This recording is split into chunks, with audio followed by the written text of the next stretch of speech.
Hello!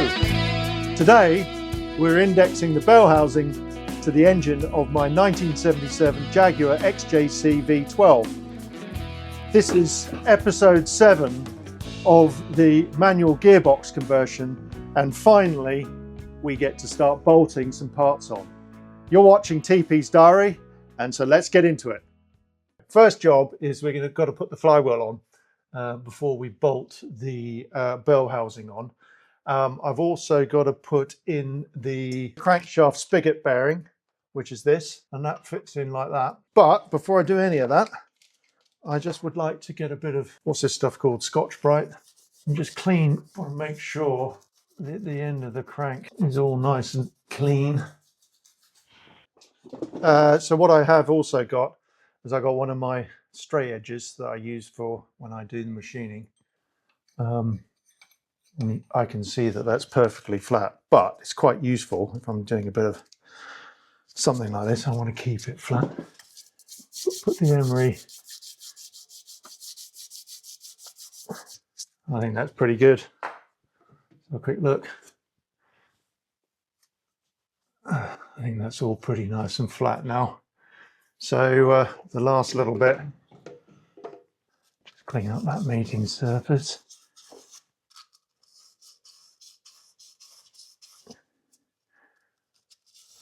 Okay, so I just got a little bit carbon intake cleaner here.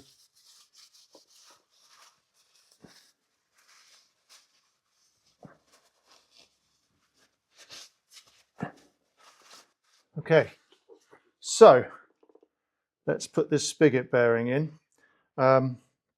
What I have got is a bit of Loctite 648 that I am just going to add round the edges of this, just sort of round the edges like this.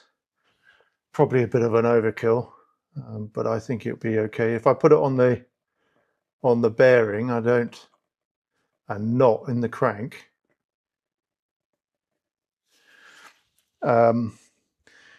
anything over won't squeeze into the bearing, if you sort of mean. I'll be able to wipe it off. Okay, so I've got now a socket. Okay, so let's just wipe any of that residue off. Let's get the bigger hammer. And all I'm doing is using a 32mm socket.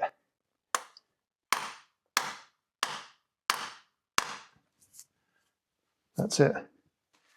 Okay, so next is the flywheel itself.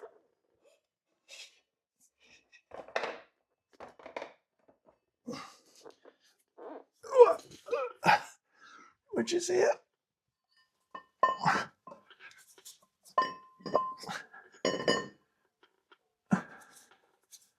Okay. Put that in just for the moment. Stop it.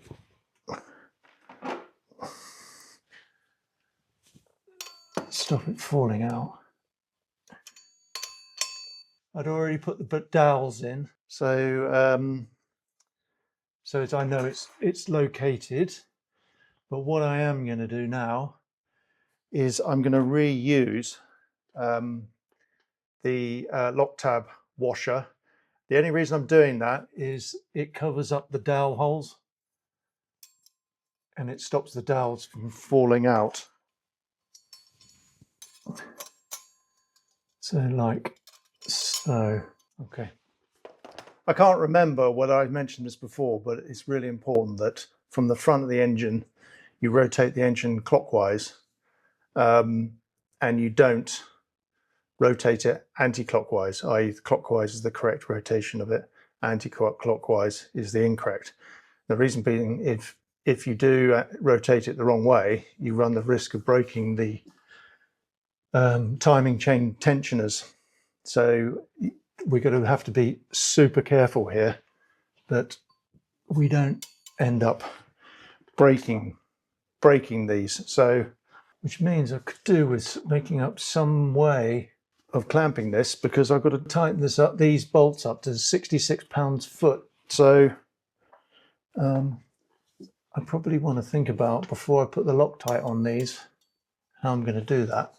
Right, what I've made is I've made a little strap just out of aluminium.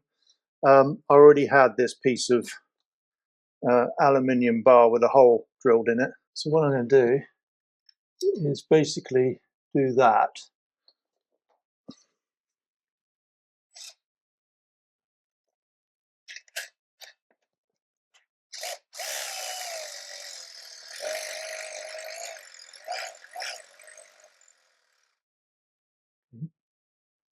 So now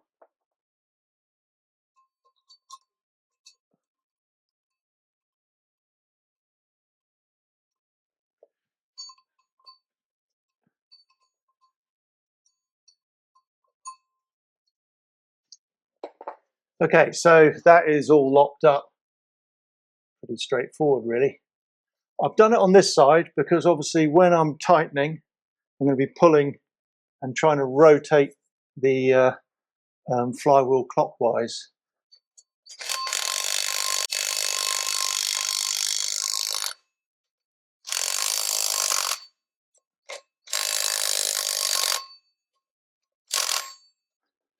I'm just making sure that I'm getting these. These are new bolts, and they're a little, some of them are a bit stiff. So I just want to make sure before I use the impact on it that I'm getting them started and they're not cross-threaded. So right, that is all of them in. I now need to torque them all up. So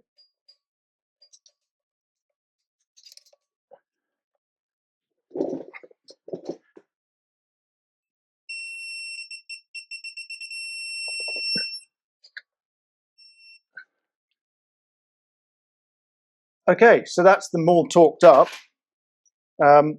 What I am going to do now is I may as well just turn those lock tabs over.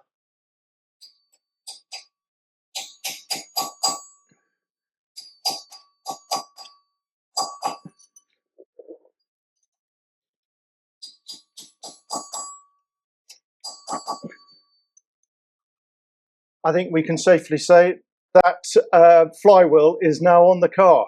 When you've reached the point of putting it all back together, it's such a good feeling. You know, you know that you're over halfway now. Here's the bell housing.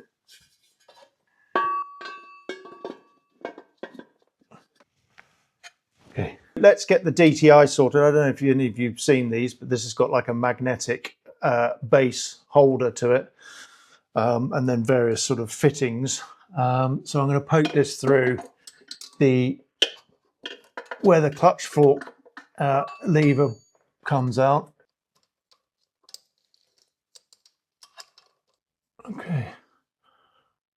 So what I'm going to do, I need to put some tape around here.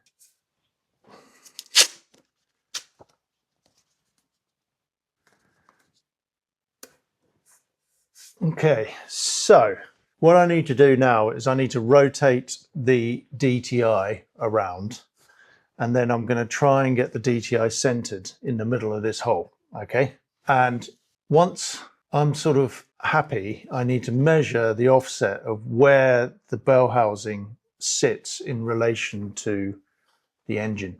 And the idea behind here is that I want the center line of the crankshaft to be running straight through the center line of the gearbox. That's what we're trying to achieve here. And effectively, the two dowels that locate the bell housing before the bolts go in, if this is out, we then adjust those dowels to suit. So it's quite an important measurement, this one. I'm hoping I'm going to be able to do it by myself. Okay, so what I'm going to do now is I'm going to index this bell housing in. I've already done it once and I got myself into a right old state.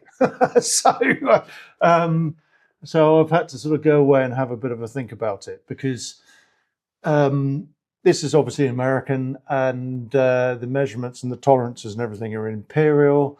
To be honest, I work in metric, and so I was got, you know, basically I managed to get myself into a right old state in doing all the conversions and all of that, and got myself totally confused. So I'm now going to start again. And the first thing I'm going to do is I'm going to make sure that this front face here is parallel to the engine. Once I've done that, and the reason I'm doing that is that this this machined circle here, which fits on the input shaft spigot, is pretty accurate. So if that is not square, I mean, we're talking minute tolerances here. If that's not square, it's going to be sitting slightly sort of off, which means that this face here, or this circle here, will be slightly elliptical. So I want to check that this is square, which I didn't do before, typically. So I want to check that this is square, and the only reason it wouldn't be square is if there's any burrs or anything on that mating surface. Let's get that done now. Okay, so I'm pretty much set up now. Just need to zero the clock here. I'm going to try and record this as best I can. So I've got the DTI on it. It's zeroed on the face. I've made myself a special tool, which is basically a socket, because it's actually quite a thin little gap to get up to that crank bolt. Okay, so I'm now going to go to the front of the car and turn it over 180 degrees. Hopefully we don't see too much movement on that clock. So let's go and have a look at that now.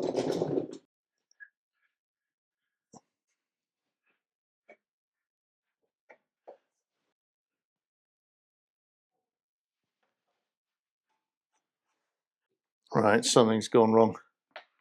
It's suddenly just stopped. That has not worked, but you get the idea. I've now got it set up again. Let's hope that that works. So that's all at zero now. Hopefully I'm going to get a full revolution.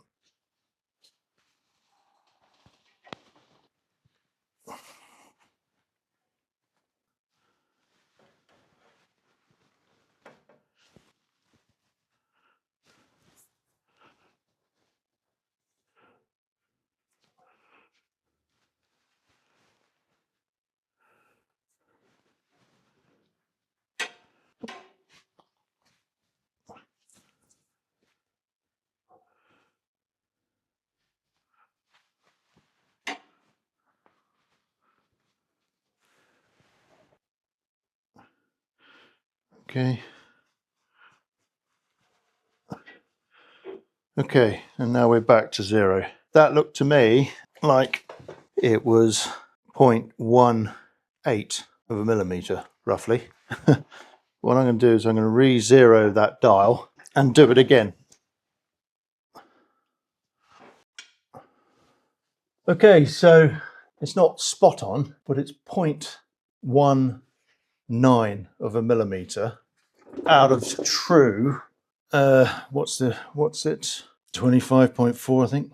19 divided by 25.4 equals, that's 7 thou.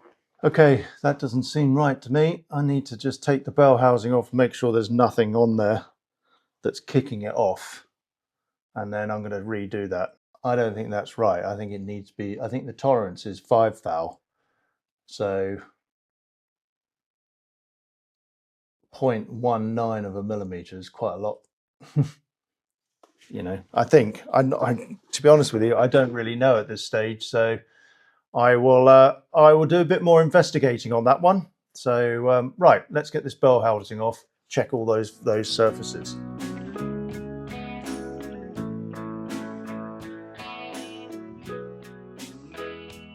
I don't know, it looks pretty fine to me. I've got a parallel here, so, and a bit of emery.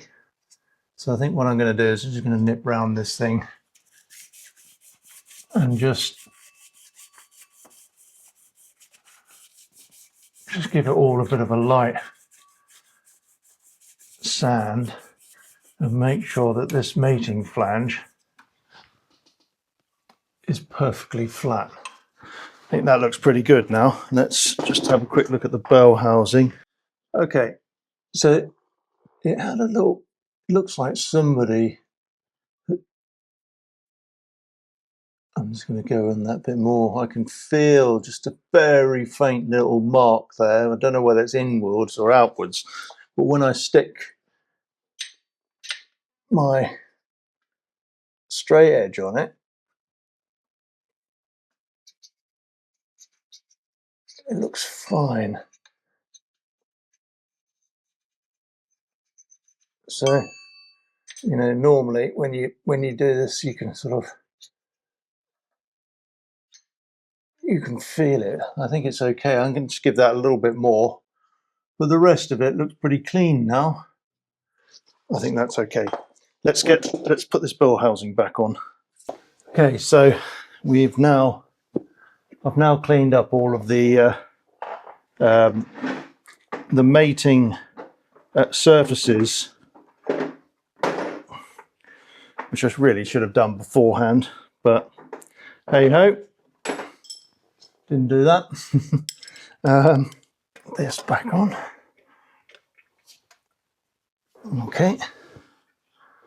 Okay, so the dial now is 0,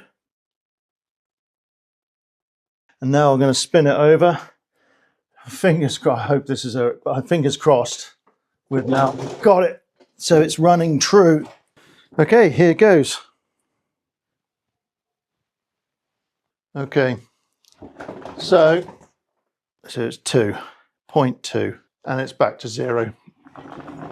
So it's 2.0 out. I'm going to ring them up and see whether that's okay or not. It's 0.2 of a millimeter out. I've done it twice now. Both times are the same.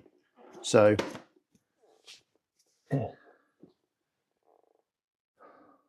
Let's see where we get to on that. I'm just going to ring up Ben at Simply Performance now and just ask his opinion on this. So okay, let me give him a call and then we'll see how we get on from there.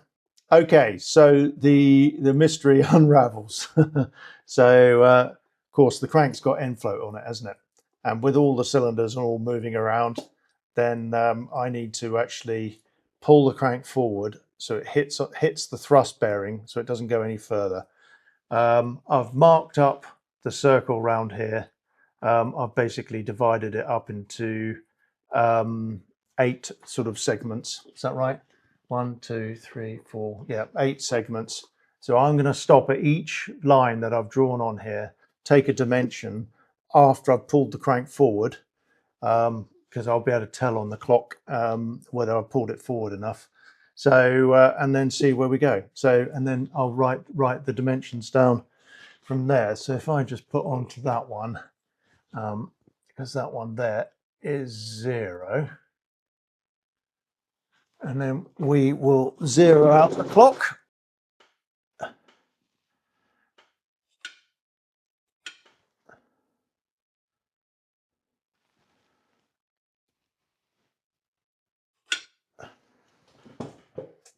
That's pretty close. Right, let's now move it round to the first mark.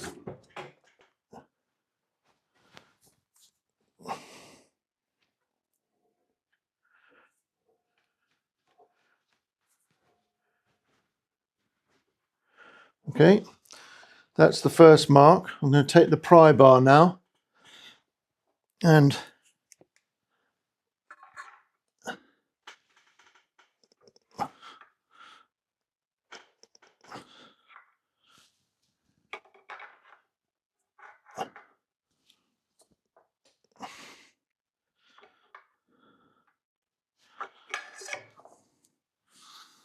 okay, so that is 0.03, 0.03. Excuse my writing because I'm doing it left-handed. 0.03. Okay.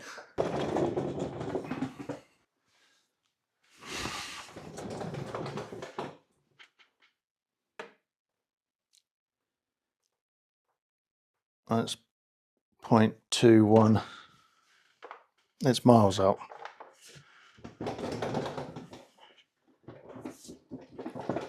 So, right, well, I don't know what to do now. I need to think about this. Yeah, I need to think about this. Okay, so I've now measured this in all different ways, and it's not within spec. So basically, it needs to be within 5 thou, which is 0.127 of a millimeter, and I'm at 0.21. So without pulling the crank up against the thrust washer, thrust bearing inside the engine, by putting a pry bar behind the front pulley, I was getting 0.22 just at this point here, and now I'm actually, by doing that, I'm getting 0.21. So I'm getting pretty much the same reading both ways of measuring it. So I think the only thing to do now is to remove the bell housing. I've got a surface table in my workshop, so let's get it on the surface table and just check that this face here is parallel to this face here. And if it is,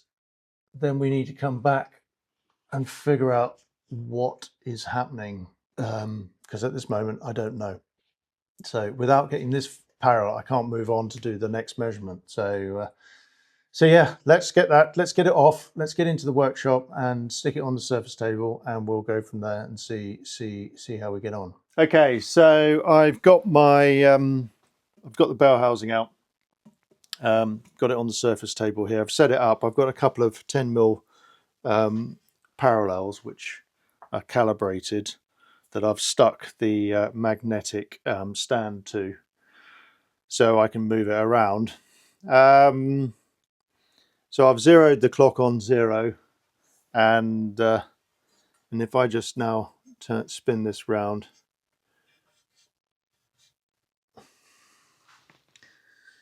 that one's 0.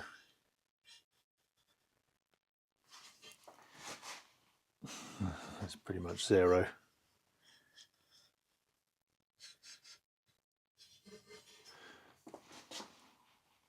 That's 0.01.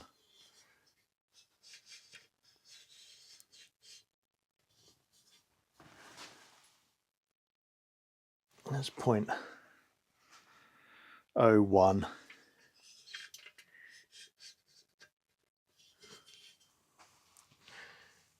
That's 0.01. I'm not going to be able to move it. Let's just...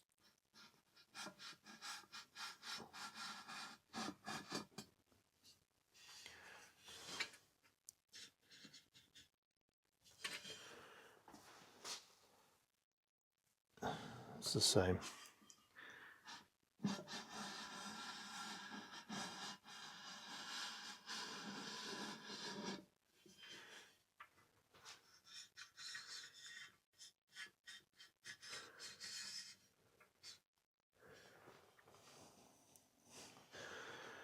That's 0.01, and I would suggest this, and that's 0.01, so it's obviously moved a bit by 0.01. So I think that just shows and demonstrates that this face is parallel with the mounting face of the engine. So anyway, so I need to do a bit more investigation on this, try and figure out why it's actually out of spec. So there must be a burr or something holding it off. Not quite sure at this stage. So I'm going to leave this video here. I hope you all enjoyed watching this. If you did, please do hit that like button and subscribe. I mean, it's completely free. So yes, and obviously the next video I'll be pressing on and hopefully have a solution to this out of spec bell housing. So thanks so much for watching, everybody, and I look forward to seeing you all in the next video.